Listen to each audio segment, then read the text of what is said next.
is the delineation of the relationship between personality traits and political belief. And so I've told you a little bit about the things that distinguish liberals from conservatives, right? The conservatives are high in conscientiousness, especially orderliness, and low in trade openness. And so that means a conservative is someone who puts things in boxes, puts the boxes in order, and doesn't like them to be messed up, right?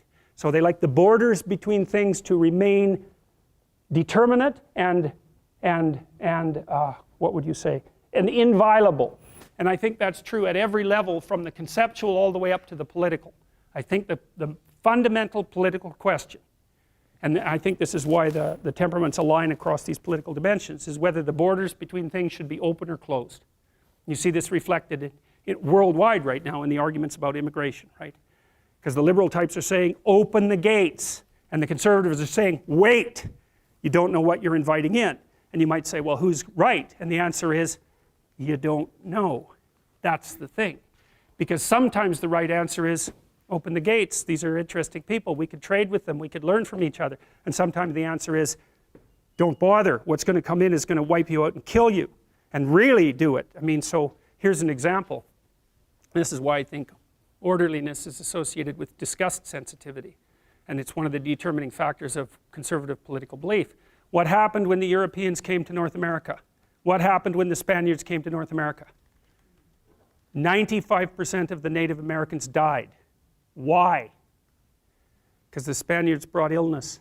Smallpox, measles, chickenpox, all these things that the Native Americans had absolutely no resistance to. There were hardly any diseases at all in North and South America. The Spaniards showed up.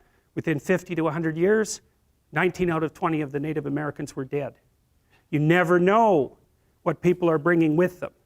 And so what that means is that how should you respond to people who are outside of your circle of familiarity? Well, the answer is, 1, they might kill you in all sorts of ways. 2, they might bring with them things to trade that are of inestimable value.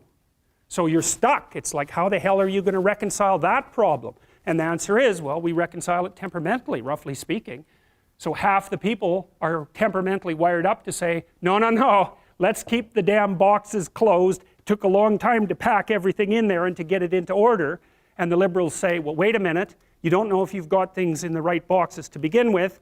The things that you're keeping in there are getting stale and old, and maybe we need some new ideas and new people to rejuvenate the situation. It's like, that's political discussion. And the political discussion has to proceed because there's no way of solving that problem except by discussing it. So